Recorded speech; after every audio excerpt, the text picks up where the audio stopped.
बोलिए महापुरुष अच्युतानंद जी की सुधी जानी ज्ञानी गुणी मंडली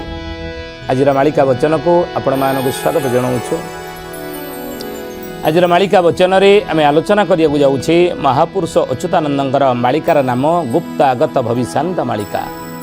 बा पंचसखाकृत कली गुप्त आगत भविष्यांत मालिका। और ये कली गुप्त आगत भविष्यांत मालिकार आज आउ गोटे पदर आम आलोचना करिया जाऊँचे। महापुरुष मालिकार लिखिछन्ति बोले काम शक्ति देशे प्रबल होइबा कामरे होइबे पोड़ा वृद्धा युवती जे रति सुख आसे बालक को करी कोड़ा बालक को करी कोड़ा हे सुजने बालक को करी कोड़ा बालक को करी कोड़ा हे सुजने बालक को करी कोड़ा। महापुरुष लिखिले बोले काम शक्ति देशे प्रबल होइब कामरे होइबे भोल। सुधीजनी ज्ञानी गुणी मंडली बोले कामरे सबू भोल हेबे। ए कथा को अन्य कथर आम आलोचना करिछे अन्य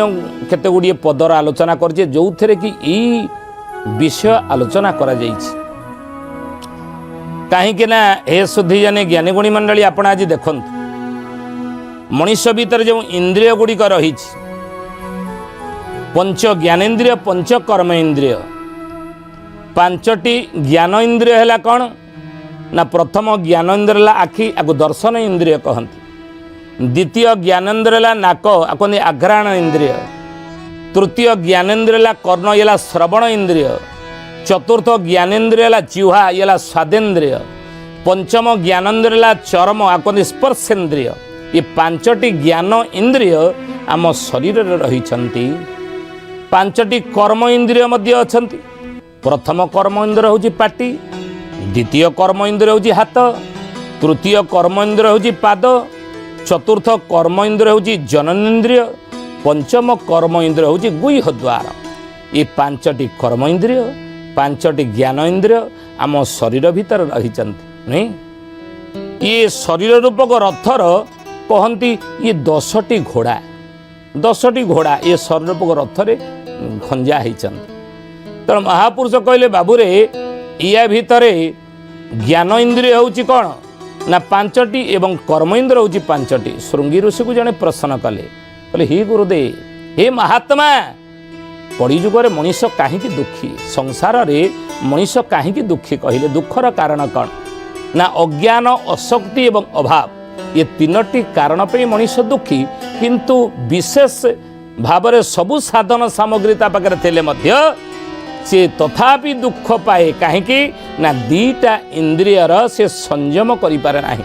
ना हे महात्मा से दुईटी इंद्रिय कौन ना गोटे है कर्म इंद्रिय आ गोटा हूँ ज्ञान इंद्रिय। ये पांच कर्म इंद्रिय भितर गोटे कर्म इंद्रिय है कौन जनन इंद्रिय आउ गोटे ज्ञान इंद्रिय है कौन ना जिह्वा। ये जिह्वा को कहते स्वादेन्द्रिय। ये स्वादेन्द्रिय आउ जननेन्द्रिय ये दुईटार संयम से ठीक रूप में मनीष करें ना बोली आज कलिजुगर मनीष बा संसार मनीष सबू साधन सामग्री पाखे थे से दुखी हुई। मन रखते ये कथा हे ज्ञानी गुणी मंडली सत्य कौन या सत्य हाँ सत्य जननेन्द्रिय संयम करें ना आउ करें ना बोली आज समाज रे देखंतु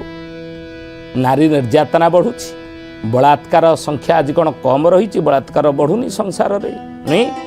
मनीष आज सभ्य हेले सुधा शिक्षित हेले मध्य आज बलात्कार संख्या कौन समाज रे कम अच्छी। आपण खबर कागज खोलंतु देखिए न्यूज रे शुणुचंदी आम यही कथा को बारंबार कहूँ बलात्कारी संख्या कम ना बलात्कार संख्या बढ़ुची समाज रे कहीं कारण कौन ये दुईटी इंद्रियर संयम से करें कहले यही कथा महापुरुष काम शक्ति देशे प्रबल होइब कामरे होइबे भोल वृद्धा युवती जे रति सुख आसे बालक को करी कोल। वृद्ध युवक युवती माने इमाने मध्य कामरे कौन हेबे ना ग्रसित हेबे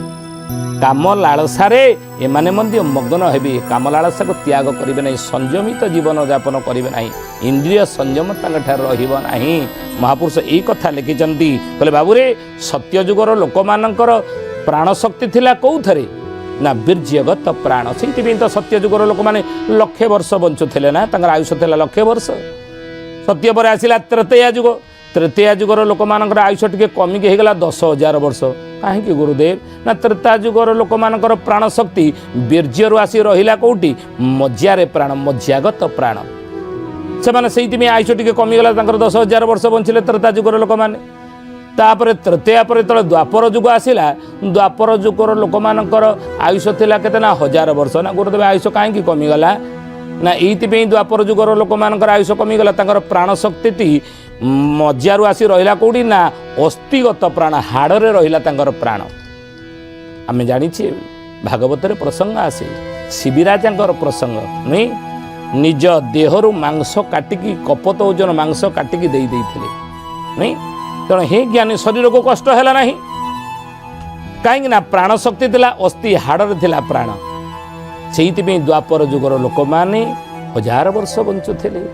आ द्वापर पर जो कलिजुग आसला कलिजुगर लोक मान आयुष आउ गोटे सुनु डाण पटू कटि के गला ना 100 वर्ष कहीं आयुष कमिगला कहले अच्युतानंद महापुरुष लिखिले मालिकार कौन कहले चर्म रक्त मांस रे जे प्राण अछि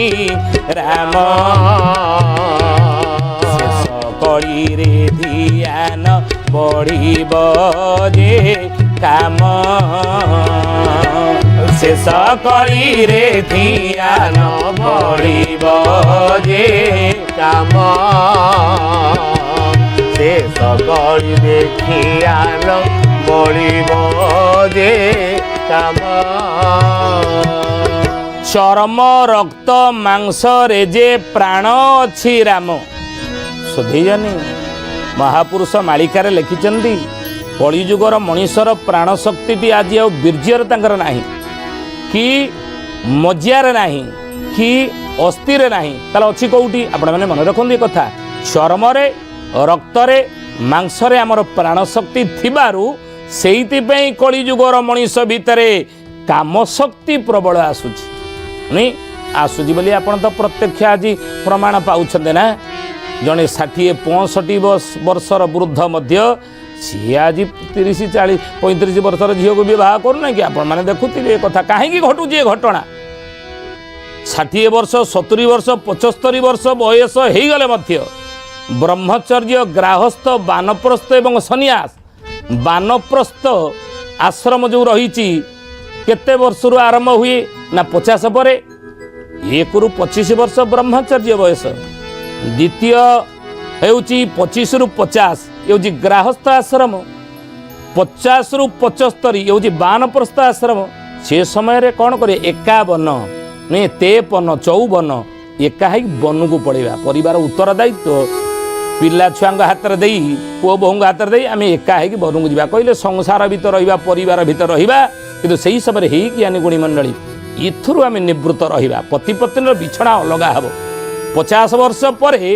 पति पत्नी बिछड़ा अलग हवा दरकार एकाठी गोटे बिछण पति पत्नी शोवा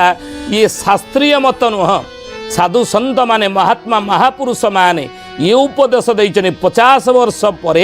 तेणिकी कौन करिया बानप्रस्थ आश्रम रे आपण प्रवेश कले बानप्रस्थ जीवन आपण बितेइबे अर्थ संसार भितर आउ संसार गृहस्थ आश्रम से नहीं बानप्रस्थ आश्रम पति पत्नी बिछଣା अलगा हेबो आम कौन कले आज देखो ये नियम को किए मानुछ ना ये नियम आम कौन कले ये बयस ना 60 पर आज किए बाहा 70 वर्ष पर सी बाहा करने इच्छा कला आज घटू ये घटना नहीं तो महापुरुष कहले कहीं कारण कौन ना काम शक्ति भितर बेसी प्रवेश करुच्ची काम शक्तिर बेसी जाग्रत भितर होची कहीं कारण कौन ना चर्म रक्त मांस रे जे प्राण अछि राम चर्म रे रक्त रे मांस रे प्राण शक्ति आमर थिबारु काम शक्ति भितर आसुची महापुरुष लिखिले जे अंतकली रे ध्यान बढ़िब जे काम अंतकली रे शेष कली रे काम बाटरे लोक मानकर ध्यान बेसी रहिबो तो सेइति महापुरुष कहउचंती जे वृद्धा युवती जे रति सुख आसे बालक को करी कोल। आज वृद्धा युवती वयस्क नारी माने से माने कम वर्षर युवक को विवाह करुचनी कि वयस्क पुरुष माने आज कम वर्षर नारी की विवाह करुचनी कारण काम शक्ति महापुरुष लिखिछन ए कथा जानिछंती काम लालसा हे ज्ञानी गुणी मंडल सुखी।